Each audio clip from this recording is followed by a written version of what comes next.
大家好，我是 Alex。那如果你有在看我们的表评，我们在几年前有开箱过一个品牌叫 Dwiss。这个品牌在运动表款里面算比较特别，因为它是使用单针去显示。今天我们很幸运的邀请到了 Raphael 来跟我们做一个 Skype 的 Video Podcast。那 Raphael 在2006年的时候，他为大概15家的大品牌设计了很多款手表。那 Dwiss 他创立于2011年，在这个中间他也做了不少款的手表。那 Raphael 等下来跟我们分享他从第一只手表到现在这个过程，他中间的灵感是从哪里来的。那我们接下来来看看我们的 Video Podcast 吧。Raphael, it's good to see you again. And I mean, it's been a month and a bit since we spoke last time. But I think you and Alex started a few years back when we reviewed one of your early day watches. So 2019. Was it 2019? Yeah. March 2019. So can you tell a bit more about your background? Like, how do you get into watches, and then just way before you started Dwiss? Yeah, so I'm an industrial designer. I got my industrial design diploma in Milan, Italy, as a product designer, and I started my career with furniture and electronics. Okay. I used to work for Hitachi. Hitachi Europe was a branch from Hitachi Japan, and I was designing like DVD players and plasma TVs and DVD cameras, things that don't exist anymore because we only need a phone right now, right? So DVD cameras was fun, but very old. And in 2006, I started designing for Timex Group in Italy. So Timex Group had a branch in Italy, and we were designing there for Versace, Valentino, Ferragamo, Nautica, a lot of brands from Timex Group. Yeah. I was working with Giorgio Galli. He's a designer and manager of Timex Group design team in Italy. And that was when I started designing watches in 2006. And I worked there for Timex Group from 2006 to 2009. And then 2009, I opened a studio in Milan, and I was designing for other brands. Yeah, it's more focused on a design studio then, I believe. Yes. Only watches in 2006 to 2009. I started designing. 2009, and I had a few clients. I was designing a lot to Bulova in US, so I was flying around back and forth to New York, Hong Kong in this period. And from 2009 to 2011, I had a lot of brands besides Bulova. And 2011, I decided to open Dwiss. At the beginning, I was designing and producing for Dwiss, but I was still working with other brands until 2014, I think, 13, 14. I was with Dwiss and other brands. I worked for Morelato Group in Italy. They had Roberto Cavalli, V60, Morelato itself. Oh, that's quite a few brands. Philip Watch, I designed for like 15, 20 brands. I don't know, a lot of brands. I designed the best. And then 2014, I stopped designing for others because I didn't have much time to design for other people, because Dwiss was growing. And then I stopped designing for other brands, and I only focused on Dwiss that I started in 2011. And but before that, I had a huge experience with designing for other brands. That's why I started the brand myself, because I was working with these other brands, and then I met all the suppliers and marketing teams, and I said, okay, why I don't do my own brand? I know the suppliers, I know how to market it, I know how to design the watch, because this is my main asset. And And then I went also to Geneva to study marketing. I went to Grenken in Switzerland to learn about the movements, mostly ETA, only ETA actually at Grenken. I studied a little bit there, the movements and marketing side. So I'm a designer as profession. I'm an industrial designer, but I have a master's degree in marketing, and I study some watchmaking also. I'm not a former watchmaker, but I know how it works. I disassemble everything. I assemble myself, but I'm not a watchmaker per se. I'm self. I learn a little bit alone, but I also study a little bit just not to be just designing and stuff, but I really want to know how it works and how to change it. So that's why I study the movement. So I'm able to change a little bit some parts in the movement without building the whole movement. Because building a whole movement is quite expensive and difficult. But doing small changes is possible if you have some know how it works. And then that's it. In 2011, I opened Dwiss. Do you find it's difficult to initially you were designing the DVD players and then electronics and then a large plasma TV to something as small as wristwatch? Was it a challenge for you initially? Was a challenge, but if you imagine a DVD player, a DVD camera, have a lot of buttons there. It's crazy how small parts you have in not this plasma TV, but the details on the small things that you design in electronics are not as small as watches, but that was the beginning of my career in 2003 that I was working in the electronics. And then 20 years from there, I'm here designing watches. So the beginning was a little bit difficult, obviously, because I have never designed a watch before 2006 when I designed my first watch with Timex Group. So the beginning was difficult, but I studied industrial design. I didn't study furniture design or electronic design. It was industrial design. It's everything, right? Broad. You can design everything that's produced in the industry. So it was a challenge, but as a designer, you need to learn other stuff. I designed the furniture as well in the past. So. You did develop it then. It's all just different shape or form just to put it together and make it comfortable. So, what's your inspiration to start Dwiss, or just all of a sudden you realize you have known people, and then obviously you studied and the entrepreneurship in you, learning the marketing and everything side of things, so the supply chain, so it makes you to start, or just you have the idea to make something similar, you just want to make it yourself? Is there any inspiration behind it?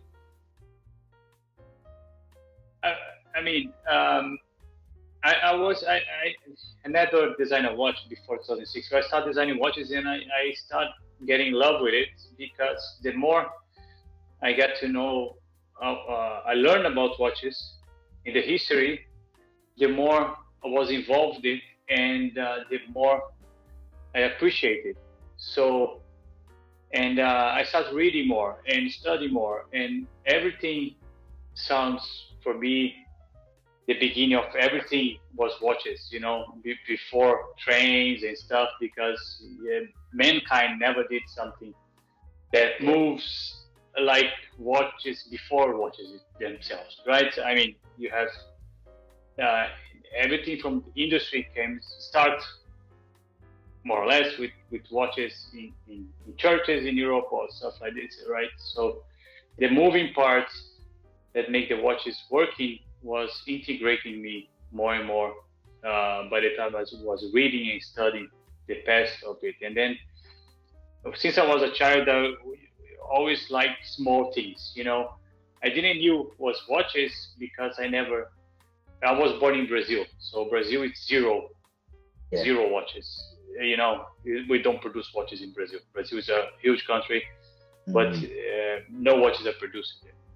Yeah, they have watches in Brazil, but you produce everything in China, sent to Brazil, assemble there, and then you can write like made in Brazil, but it's not made in Brazil. Anything is made in Brazil. And talking about watches, so I was living in a country where I was small that had no connection with watches, because if you were born in Switzerland, you will have an uncle or a cousin or someone working. It's always someone, yeah. It's always will be someone in your family. Always someone, yeah. Right? In Brazil, I don't know, probably someone that's a politician, a corrupt politician, something like that,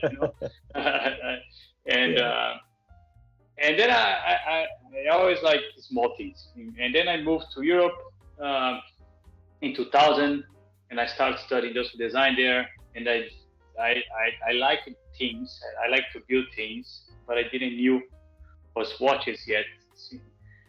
And before I started working with watches, and then I started working with watches. I love it, but since my background is industrial design, I was getting inspired by other products, by other designers, by architecture, art, and I took all this background of industrial designer and tried to put inside a watch. Yeah. And as you can see, my watches are not like, the next Submariner homage. I will never do that, because for me it's boring. For entrepreneur it's good, because you make money and you buy like the, Submariner kind of watches like Rolexes, and then a lot of entrepreneurs that go into watchmaking, they want to do money, and then they just do some homages or vintage copies from the past and stuff. I try to put industrial design inside a watch, architecture inside a watch, and try to tell the time. Your watch has way more layers and then different level of dial than a lot of people. Even the case itself is way more complicated. Yeah, I Is try there any to complicate particular influences, or just what you really like, these sorts of design concept? Yeah, I like. I mean, I made a joke like more is more.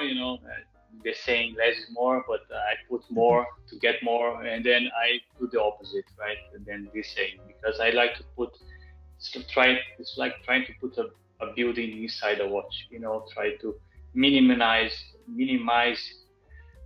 big things and put inside a watch and showing the time in a different way. I don't want to have three hands. I have some watches that have three hands, but they are 90% are not three hands, simply three hand watches, but 10% it is. But there's always some gimmick there. There's always some twist, even if there are three hands. Maybe a hand is a disc, a transparent disc. So you have this kind of mysterious hours there, or the day. I would say you're a big fan of wandering hours and mysterious hours, I would say. Yeah, I'm a big fan. Yes, yeah. I like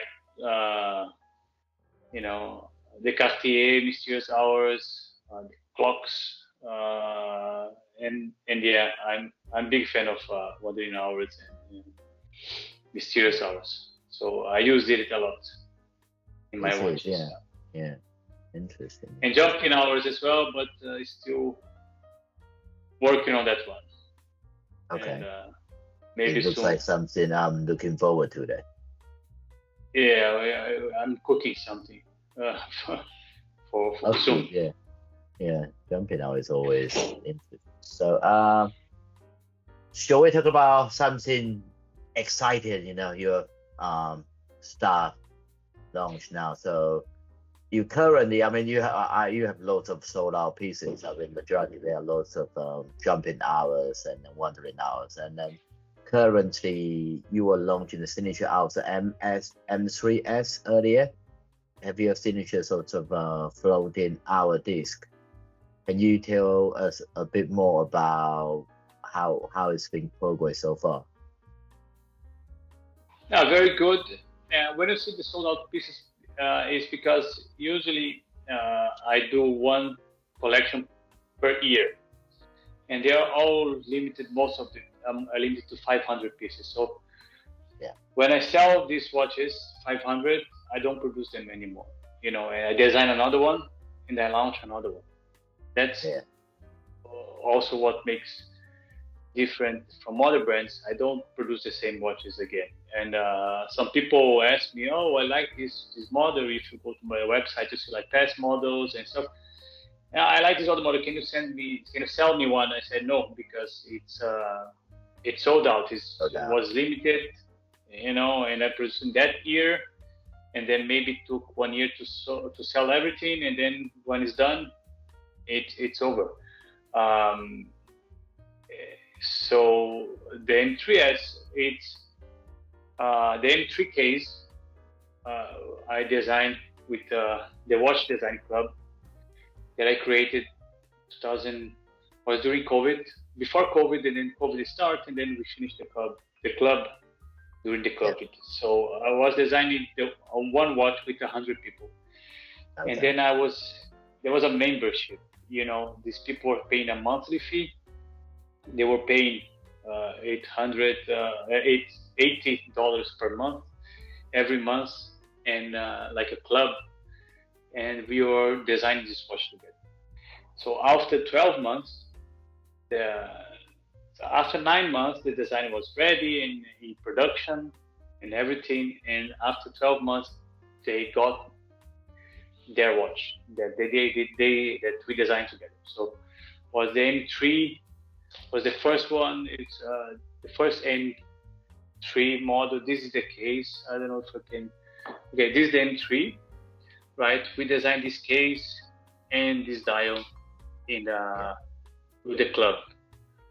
Okay. So, and I use the same case for the M3S. That's the latest one.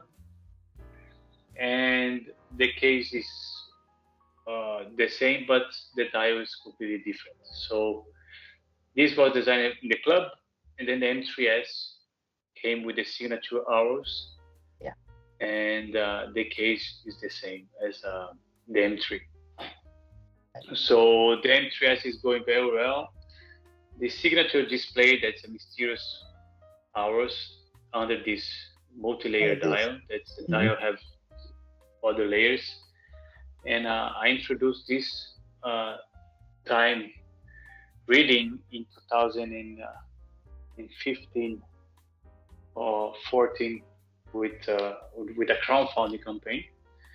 Yeah. This was the old watch, 2015, that had this kind of the signature hours, the mysterious hours. And then I took the case designing the club and put the same kind of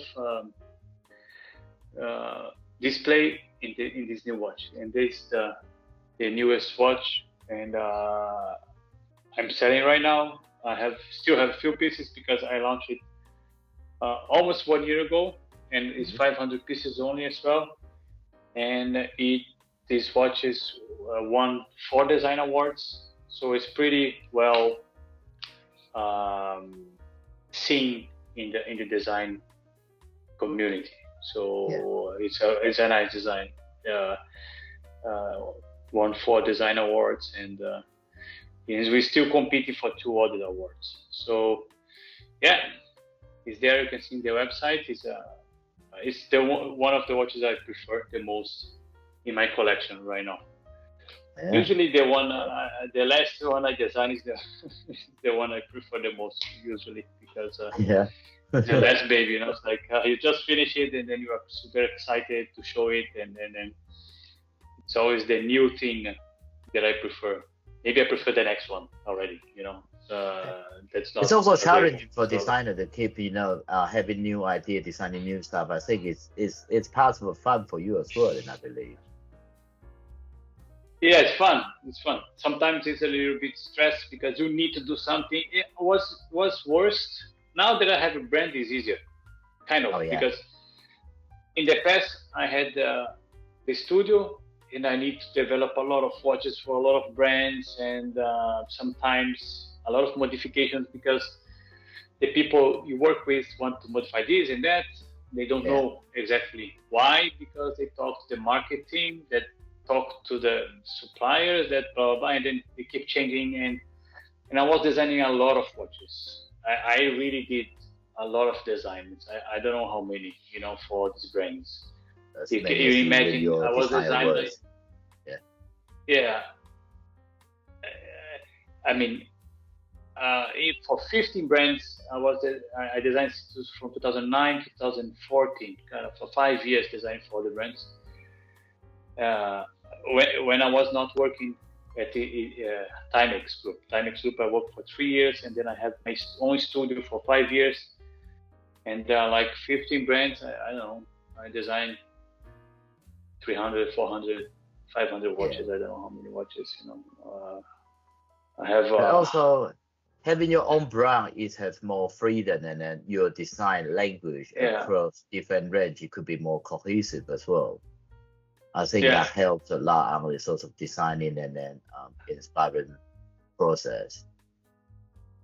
I can do whatever I want, and then if it's not well received, it's my own fault. It's not nobody's fault. And when you design for other brands, it's always the marketing fighting with the designer, and then if was selling good, was the marketing that did it. If was selling bad, was the designer's fault. It's always like that. And then I can do whatever I want in my brand.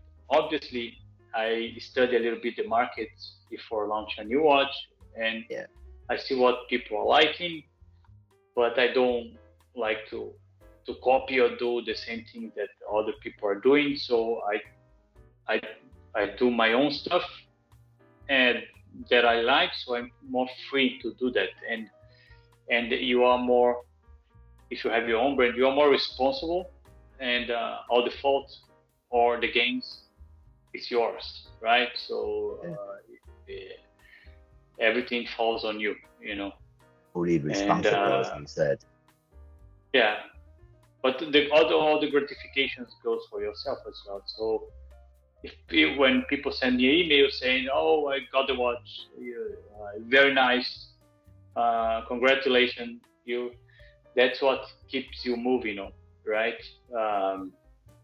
The customers, or when you sit in the tables at the shows and people say, "Oh, very nice, well done," and the finishes are good, the design is good. That's a good part of this. Have your own brand.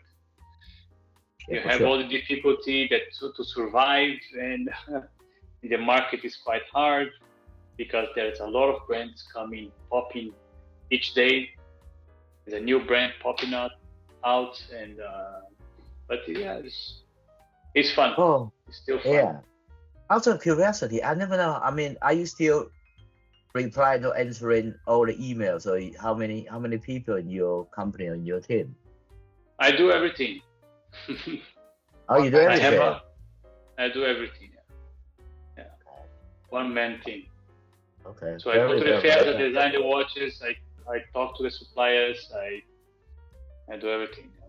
I mean, not the shipping, but not the assembly, but I design, I reply. And, the background work. Yeah, I do all the background work as well. So and it's stressy, but I have more freedom to travel, to take my computer and here or there, and then I'm just working full time. If you are an entrepreneur, I think, you love what you do, it's never working hours. It's like I'm always working hours for me. if I'm not sleeping, I can reply the email, after 6 or at midnight, whatever. I'm awake, I can reply the emails. I'm working. Yeah. Yeah, the times change a lot. I mean, you also mentioned about, I mean, obviously we know you start from 2011 and then there's so many competition now in all the different brands. I mean, anything you find particularly challenging throughout like 2011 to 2024 or not? Yeah, at today, looks like doing a watch, anyone can do it. It's like it looks like you just pick a phone and produce me a watch, and then you get ship it from China, or you have some supply in Switzerland or whatever. It looks too easy right now to do a watch brand. Yeah. Maybe everything kind of. You go to Alibaba, you can open phone company buying phones from Shenzhen and put your brand there and then try to sell it. But I feel like 90% of all these entrepreneurs, new entrepreneurs, they die with 10 years. 90% of these brands don't exist anymore. And it's harder for brands that are working there in the field because you have more competition, and this competition will stay there for 3 years, and then they close the brand. But then there's another competition. It's like every day is opening a new brand, but every day is dying a new brand as well, because people just invest money and then they don't know how to sell, or they don't know how to design, or something. It's going on that they don't survive, And I saw a lot of brands opening, doing fairs, and in the next year they are not there anymore. They just closed the brand with debts in the bank, and watches in stock. I have suppliers that assemble for me. They say like, dude, I have 3-4 brands with 500 pieces here, 200 pieces, 1,000 pieces in the stock. They close the brand, the pieces are here, don't know what to do with them, And then they sell it. They sell the brand, the watches for any price they can, just to get some more cash in and make it harder for you that you are trying to build a brand. Because you cannot sell watches to lose money if you are a brand that want to continue. But there's a lot of brands dying there. They're selling watches for whatever money they can sell for, because they are in debt with the bank or whatever. So it's harder today. But I mean, it's different because 2011 was harder to sell online, because nobody trusts online sales to buy a $2,000 watch, right?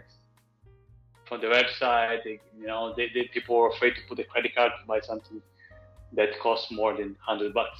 They will not pay $1,000, $2,000 to buy a watch. Yeah, for sure. Yeah. 2011. And today is normal, but there's a lot of brands selling online as well. So clicks, marketing are more expensive, and then also magazines. The bloggers don't want to talk about watches anymore. They just want to get paid. So not all of them, Yeah, I mean, it's money. It's different day and age. Yeah, everyone do different things.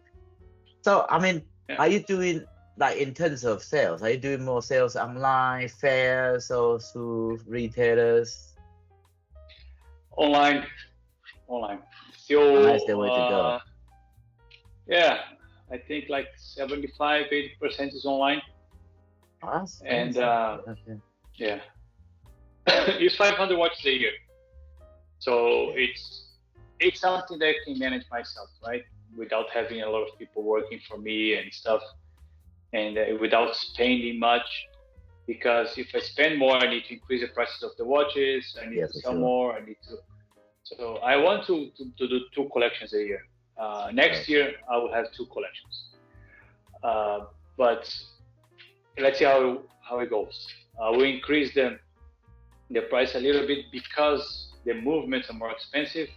Next year I will have 2 collections, using La Joux-Perret. That's more expensive than Celita or Eta. Yeah. And it's not just only expensive, it's nicer, and the timekeeping and power reserve, so it's a better movement, right? So it will be a little bit expensive, the watches, than they are now today. But yeah, it's like 500 watches a year I can still handle myself. Yeah, that's quite good. I mean, next year if you upgrade everything, you pay, you tend to pay for what you get for, so it's an improvement. Yeah. But lately, we only talk about, like, as you said, 2 models a year. We mentioned the M3S earlier, and now another model you have this year is the RT80. Yeah, but yeah, this is a small collection that I did with the racing. 80 pieces. 80 pieces. It's just because the case is the same from the R2, right? So I took the R2 and then put another case. This is the R2 here. Yeah. I don't know if you can see the video. This is the R2. So I had some cases of these watches, and then I did the RT80. The RT80, because I'm not doing a big collection this year, that's why I'm doing 2 collections next year as well. Okay. Because I did just 80 pieces of this. The RT80 is a 3-hand watch. Mm-hmm. Just the date, it's shifted a little bit. If you see the date, it's you see the disc is a little bit shifted, so and you can see the movement.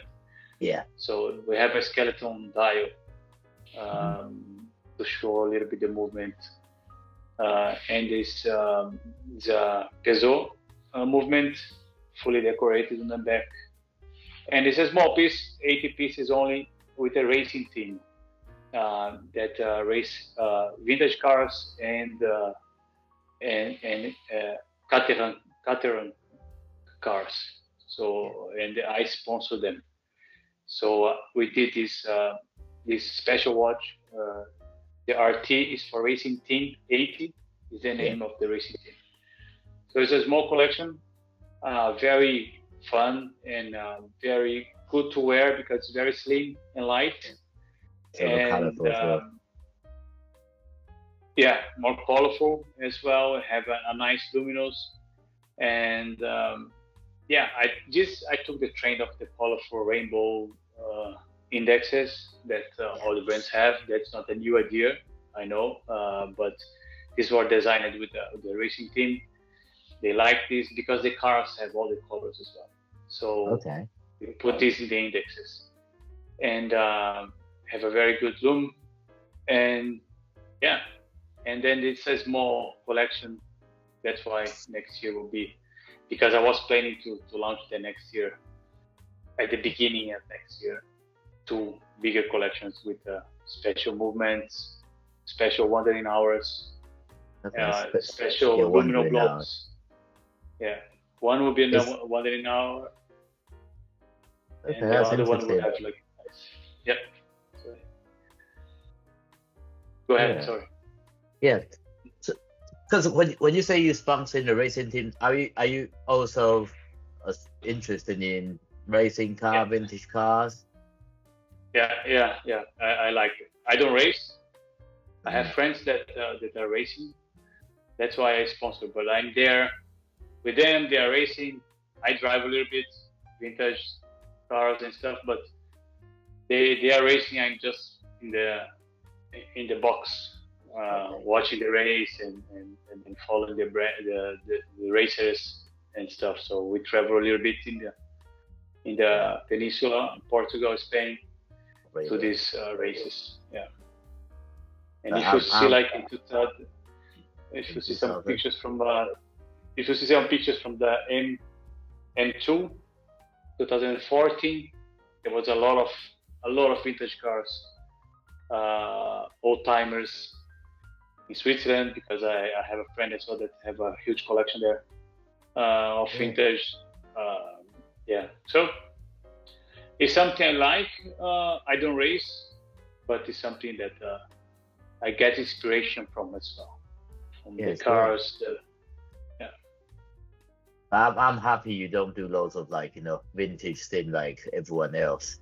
You like the vintage idea, it give you inspiration, but not everything's like vintage inspired, which is great. Yeah, no, I mean, makes no sense a lot for me, It's like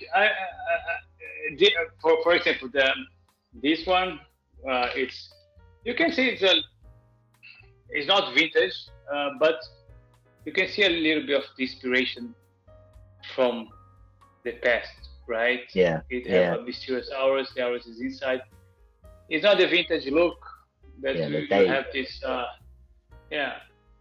So there's a 2 million. I mean, sorry. I mean the day window looks a bit unusual. Yeah.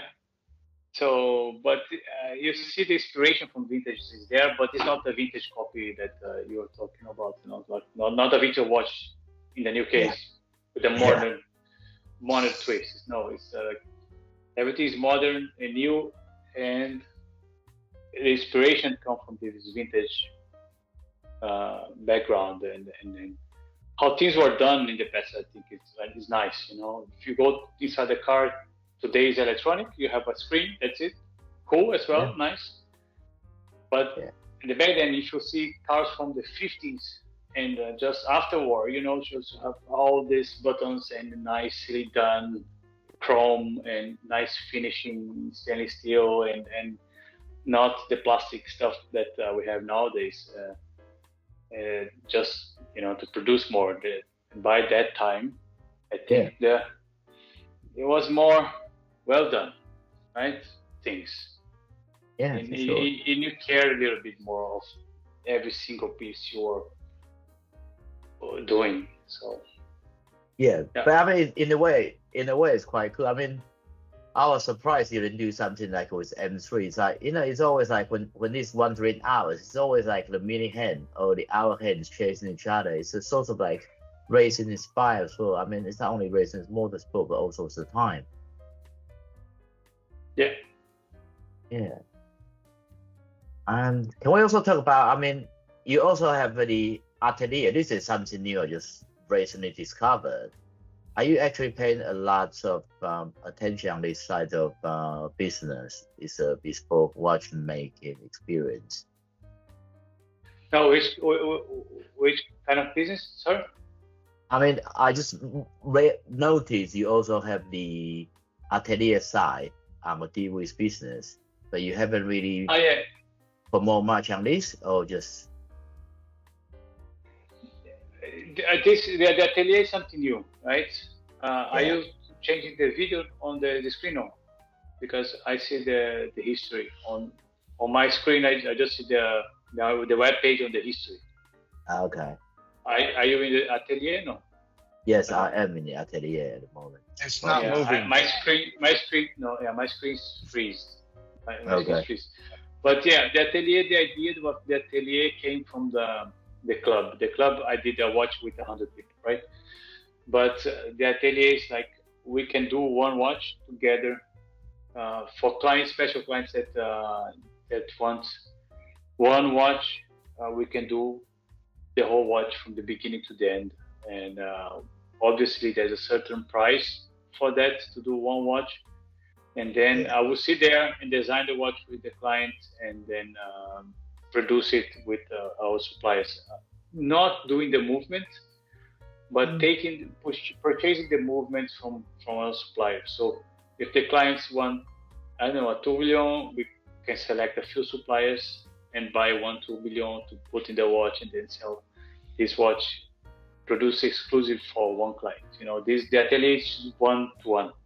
Okay. The idea came from the club. The club was 100 people designing one watch, and then to produce mass production.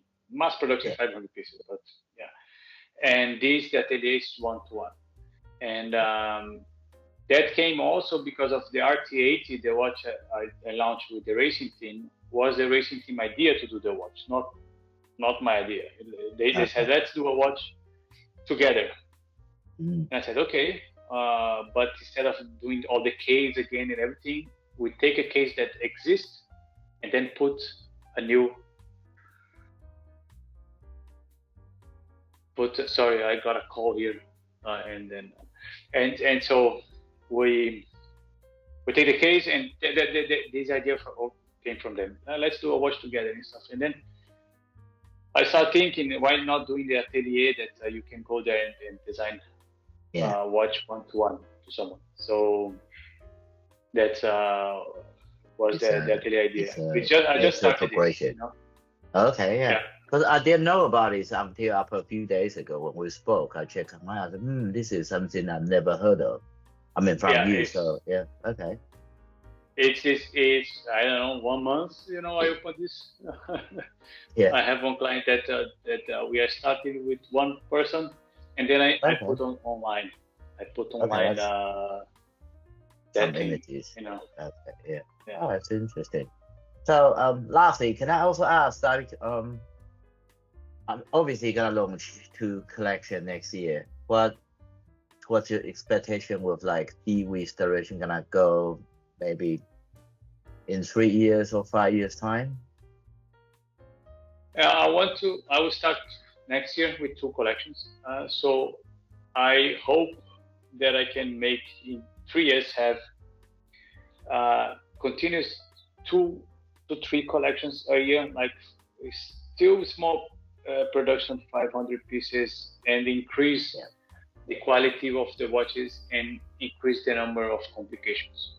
That's my goal. It's not to produce more, but to produce more quality and more